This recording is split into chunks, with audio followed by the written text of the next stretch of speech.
Hi friends, ಇವತ್ತಿನ special ನಾವು ರೆಸ್ಟೋರೆಂಟ್ಸ್ಗೆ ಹೋದಾಗ ಇಲ್ಲಂತಂದರೆ ಹೋಟೆಲ್ಸ್ಗೆ ಹೋದಾಗ ಇಷ್ಟಪಟ್ಟು ಸಾಫ್ಟಾಗಿರುವಂತಹ ಚಪಾತಿನ ಆರ್ಡರ್ ಮಾಡ್ಕೊತೀರಲ್ವ, ಅದೇ ಟೇಸ್ಟ್ ಆ್ಯಂಡ್ ಅದೇ ಟೆಕ್ಸ್ಚರ್, ಅದೇ ಸಾಫ್ಟ್ನೆಸ್ನೊಂದಿಗೆ ನಾನಿವತ್ತು ಚಪಾತಿನ ತೋರಿಸ್ಕೊಡ್ತಾ ಇದ್ದೀನಿ.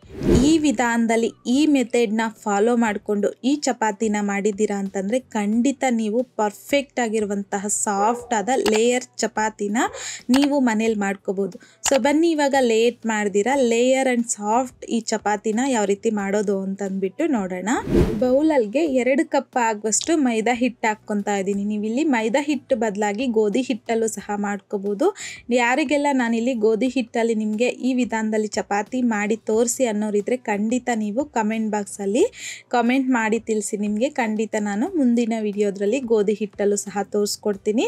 ಈಗ 1 ಟೀ ಸ್ಪೂನ್ ಆಗುವಷ್ಟು ಸಾಲ್ಟ್, ಒಂದು ಅರ್ಧ ಟೀ ಸ್ಪೂನ್ ಆಗುವಷ್ಟು ಬೇಕಿಂಗ್ ಸೋಡಾ, ಒಂದು ಅರ್ಧ ಟೀ ಸ್ಪೂನ್ ಆಗುವಷ್ಟು ಸಕ್ಕರೆ, ಹಾಗೆಯೇ ಒಂದು ಅರ್ಧ ಕಪ್ ಆಗುವಷ್ಟು ಮೊಸರನ್ನ ಸಹ ಹಾಕ್ಕೊಂಡು ಒಂದ್ಸಲ ಚೆನ್ನಾಗಿ ಮಿಕ್ಸ್ ಮಾಡ್ಕೋಬೇಕು. ಮಿಕ್ಸ್ ಮಾಡ್ಕೊಳ್ಳೋವಾಗ ಈ ರೀತಿ ಕೈಯಲ್ಲಿ ರಬ್ ಮಾಡ್ಕೊತ ನಾವಿಲ್ಲಿ ಚೆನ್ನಾಗಿ ಮಿಕ್ಸ್ ಮಾಡ್ಕೊಂಡಿದ್ದಾದ ನಂತರ ಸ್ವಲ್ಪನೇ ಹಾಕಿ ನೀರನ್ನು ಮಿಕ್ಸ್ ಮಾಡ್ಕೋಬೇಕಾಗತ್ತೆ. ಈ ರೀತಿ ಸ್ವಲ್ಪ ನೀರು ಹಾಕೋದ್ರಿಂದ ನಮಗೆ ಹಿಟ್ಟು ಯಾವ ಕನ್ಸಿಸ್ಟೆನ್ಸಿಗೆ ಬೇಕೋ ಆ ಕನ್ಸಿಸ್ಟೆನ್ಸಿಗೆ ನೀರನ್ನು ಅಡ್ಜಸ್ಟ್ ಮಾಡ್ಕೋಬೋದು.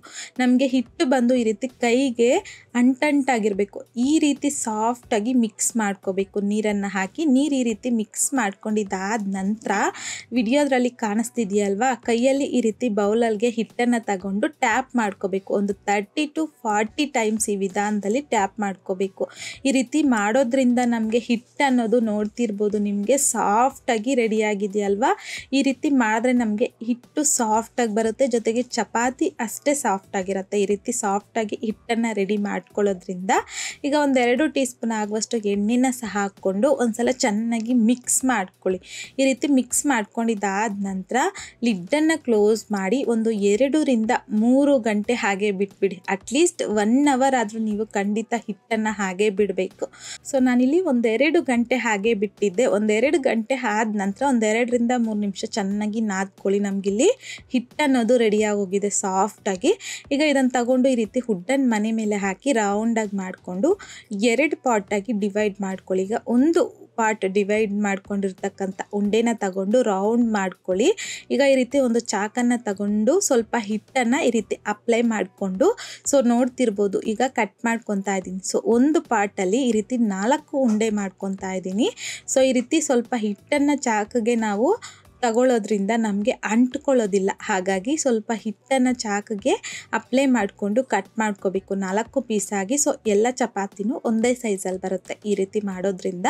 ಈಗ ಒಂದೊಂದು ಉಂಡೆನೇ ತಗೊಂಡು ರೌಂಡ್ ಮಾಡಿ ಬೌಲಲ್ಗೆ ತೆಗೆದಿಟ್ಕೊಳ್ಳಿ. ಈಗ ಎಲ್ಲನೂ ಸಹ ಈ ರೀತಿ ರೌಂಡ್ ಮಾಡ್ಕೊಂಡಿದ್ದಾದ ನಂತರ ಒಂದು ಉಂಡೆನ ತಗೊಂಡು ಇನ್ನು ಉಳಿದಿರ್ತಕ್ಕಂಥ ಉಂಡೆ ಡ್ರೈ ಆಗಬಾರ್ದು, ಲಿಡ್ಡನ್ನು ಕ್ಲೋಸ್ ಮಾಡಿ ಪಕ್ಕಕ್ಕೆ ಇಟ್ಕೊಳ್ಳಿ.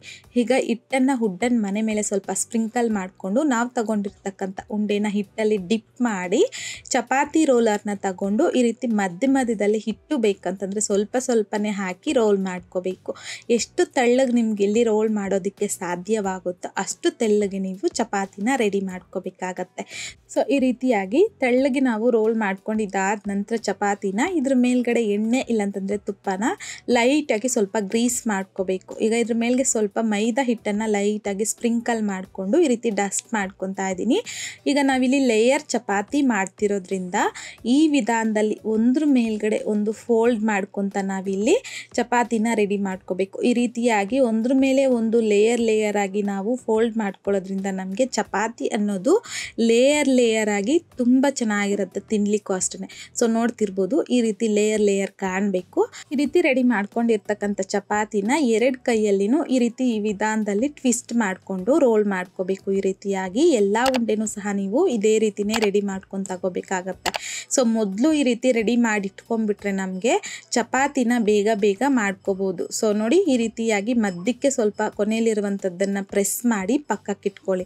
ಸೊ ಆಲ್ರೆಡಿ ನಾನು ಇಲ್ಲಿ ನೋಡ್ತಿರ್ಬೋದು ಎಲ್ಲನೂ ಸಹ ರೆಡಿ ಮಾಡಿ ಇಟ್ಕೊಂಡಿದ್ದೀನಿ. ಈಗ ಒಂದೊಂದನ್ನೇ ತಗೊಂಡು ಉಳಿದಿರ್ತಕ್ಕಂಥದ್ದು ಡ್ರೈ ಆಗಬಾರ್ದು, ಹಾಗಾಗಿ ಒಂದು ಪ್ಲೇಟ್ನ ಕ್ಲೋಸ್ ಮಾಡಿ ಪಕ್ಕಕ್ಕೆ ಇಟ್ಕೊಳ್ಳಿ. ಈಗ ಒಂದು ತಗೊಂಡಿದ್ರಲ್ವಾ ಉಂಡೆ, ಆ ಅದನ್ನು ತಗೊಂಡು ಸ್ವಲ್ಪ ಮೈದಾ ಹಿಟ್ಟಾಗೆ ಲೈಟಾಗಿ ಡಿಪ್ ಮಾಡ್ಕೊಳ್ಳಿ. ಜಾಸ್ತಿನೂ ಸಹ ಬೇಡ, ಸ್ವಲ್ಪ ಲೈಟಾಗಿ ಒಂದು ಸತಿ ಡಿಪ್ ಮಾಡಿಕೊಂಡು ರೋಲರಲ್ಲಿ ಲೈಟಾಗಿ ಪ್ರೆಸ್ ಮಾಡ್ಕೊತ ರೋಲ್ ಮಾಡ್ಕೋಬೇಕು.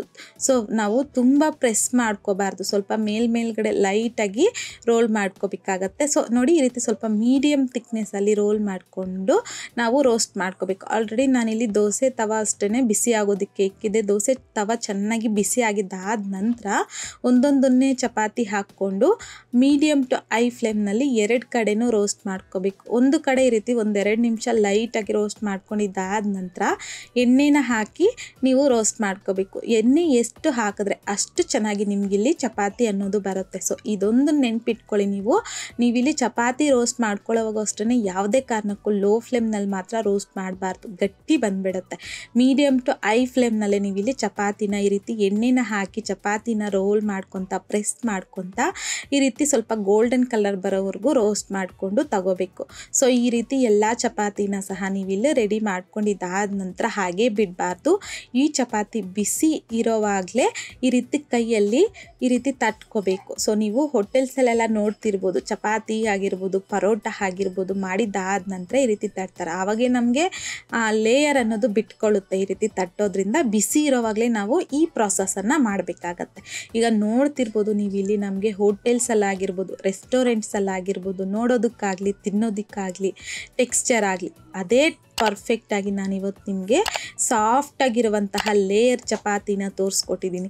ಈ ವಿಧಾನದಲ್ಲಿ ಪ್ರತಿಯೊಂದು ಸ್ಟೆಪ್ಪನ್ನು ಸಹ ಯೂಸ್ ಮಾಡ್ಕೊತ ಈ ಚಪಾತಿನ ಮಾಡಿದ್ದೀರಾ ಅಂತಂದರೆ ಖಂಡಿತ ಪರ್ಫೆಕ್ಟಾಗಿ ಸಾಫ್ಟಾಗಿರುವಂತಹ ಲೇಯರ್ ಚಪಾತಿನ ಮನೇಲಿ ಮಾಡ್ಕೋಬೋದು. ಈ ವಿಧಾನದಲ್ಲಿ ನೀವು ಈ ಸಾಫ್ಟಾಗಿರುವಂತಹ ಲೇಯರ್ ಚಪಾತಿನ ಮಾಡಿದ್ದಾದ ನಂತರ ನಿಮಗೂ ಸಹ ಯಾವ ರೀತಿ ಬಂತು ಅಂತಂದ್ಬಿಟ್ಟು ಮರೀದೆ ನನಗೆ ಕಾಮೆಂಟ್ ಬಾಕ್ಸಲ್ಲಿ ಕಮೆಂಟ್ ಮಾಡಿ, ಲೈಕ್ ಮಾಡಿ, ಹಾಗೆಯೇ ನಿಮ್ಮ ಫ್ರೆಂಡ್ಸ್ ಆ್ಯಂಡ್ ಫ್ಯಾಮಿಲಿ ಜೊತೆಗೆ ಶೇರ್ ಮಾಡಿ. ಮತ್ತಷ್ಟು ಈಸಿ ಆ್ಯಂಡ್ ಸಿಂಪಲ್ ಕ್ವಿಕ್ ರೆಸಿಪೀಸ್ಗೋಸ್ಕರ ದಯವಿಟ್ಟು ನೀವಿನ್ನೂ ನಮ್ಮ ಮೇಘಶ್ರೀಸ್ ಕಿಚನ್ ಚಾನಲ್ನ ಸಬ್ಸ್ಕ್ರೈಬ್ ಮಾಡಿಲ್ಲ ಅಂತಂದರೆ ಸಬ್ಸ್ಕ್ರೈಬ್ ಮಾಡಿ.